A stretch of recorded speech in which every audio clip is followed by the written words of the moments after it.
करवा सकते, ये तो करवा ही सकते हैं, सब बेसिक राइट हो पास अच्छा कि हाँ भाई मेरे को मार पिटाई कर रही है, एक तो गवाह वहाँ पे उनके बयान करवा दो ताकि केस उठाओ ना, बाकी थोड़ा सरकारी कर दें। नहीं, उसके बाद हमें एप्लीकेशन में जैसे वो बोल रहे हैं मैडम आप मेरी एप्लीकेशन बना देंगे, एडवोकेट साहब से मिलाता हूँ ये फिर मैं आपकी एप्लीकेशन बना ठीक है। नमस्कार मैम, मेरे को एक लेटर आया था और जज साहब ने मेरे को उसमें बतौर पैनल लॉयर आपके एडवोकेट अपॉइंट किया है।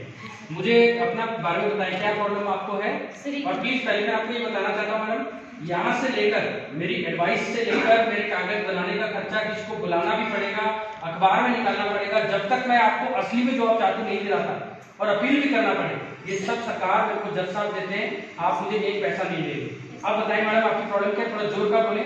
सर एक जेंट्स आए हैं, वो बोलते हैं मुझे मेरी पत्नी मारती है, तंग करती है, और वो मुझे खाना भी ढंग से बना के नहीं देती, और सास ससुर को भी वो बोलती है मैं उनको भी नहीं देती खाना बना के।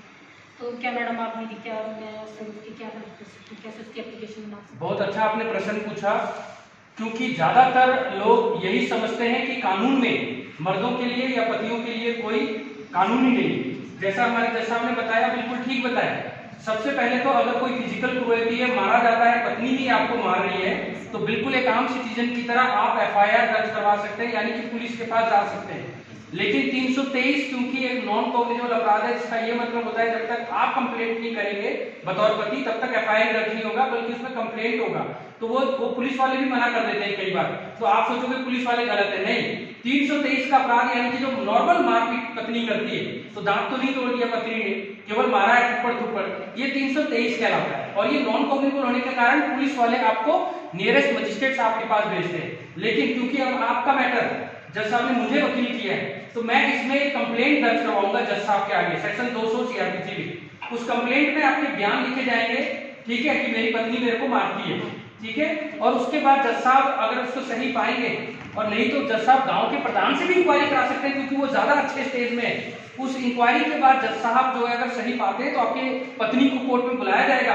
कानून में पति और पत्नी बराबर है। और अगर आपके मेडिकल प्रूफ भी नहीं लगे, क्योंकि बाल खींचने का थप्पड़ मारने का तो मेडिकल डॉक्टर भी नहीं देती है, कोई टेंशन नहीं, आपकी गवाही होगी, वकील साहब क्रॉस करेंगे, अगर उसमें ये बात सत्य आता है, पड़ोसी भी बोलते हैं हाँ सर हमने देखा कई बार पत्नी मारती है बेचारे को, तो आपकी पत्नी को भी वही दंड मिलेगा, ठीक है। तो ये भूल जाए कि आपके लिए कोई नहीं है। सेकंड बात आपने जो पूछा, वो क्या पूछा आपने, इसके अलावा मारने के अलावा ये तो आपको मिल गया, वो खाना भी नहीं बना के देती और मैं सास ससुर को भी नहीं देती। जी हाँ, यानी दूसरा प्रॉब्लम ये भी बहुत बड़ी प्रॉब्लम है आजकल, पढ़ी लिखी लड़कियां या कुछ ऐसा आ रही है। बिल्कुल ठीक कह रहे हैं, हमारे पीएलबी इस बात को मानेंगे, आप उनको बताएं, क्योंकि यही चीजें हैं। हमारा जो पैन इंडिया आउटरीच का प्रोग्राम है, लोगों को कानून के दोनों पक्ष पता होने चाहिए।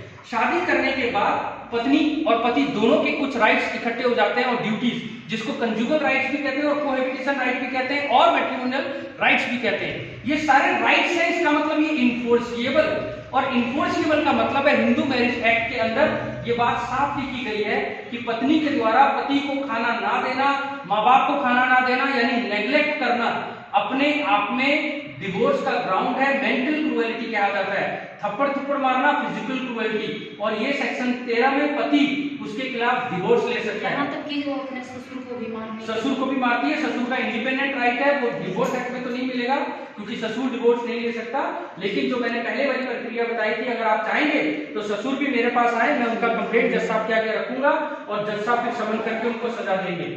एक और बात मैं बताना चाहता हूँ इस माध्यम से, अगर पत्नी, कई बार ऐसा होता है ज्यादा अच्छा कमाने लग गई है, टीचर लग गई है, और पति बेचारा भी डेली वेज रही है, ये भी हमारे हिमाचल में बहुत हो रहा है, क्योंकि लड़कियां ज्यादा पढ़ी लिखी हैं, और लड़का अगर बेचारा नशेड़ी नहीं है, ऐसा कुछ नहीं है उसमें कमी पत्नी में, लेकिन वो केवल कमा नहीं रहा, तो पत्नी उसको नेग्लेक्ट कर रही है, तो प्लीज आप उनको बताएं, धारा 24 में हिंदू मैरिज एक्ट में तुरंत एंटरिंग मेंटेनेंस मिलेगा, और धारा 25 में परमानेंट, मगर ये रिलीफ तभी मिलता है जब इसके साथ कोई मेन चीज आप डालते हैं, यानी कि डिवोर्स का या रेस्ट्रिक्शन ऑफ कंजुगल राइट का। इंडिपेंडेंटली ये मुआवजा नहीं मिलता।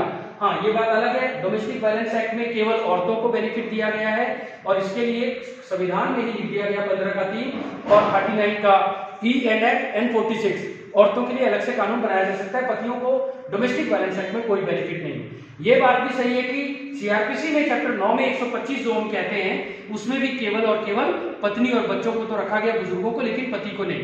पति के लिए केवल भारत में वो भी हिंदू हस्बैंड के लिए हिंदू मैरिज एक्ट है, उसमें भी तब जब मेन कोई दावा आपने डाला है डिवोर्स का या कुछ और कुछ। मैम धन्यवाद।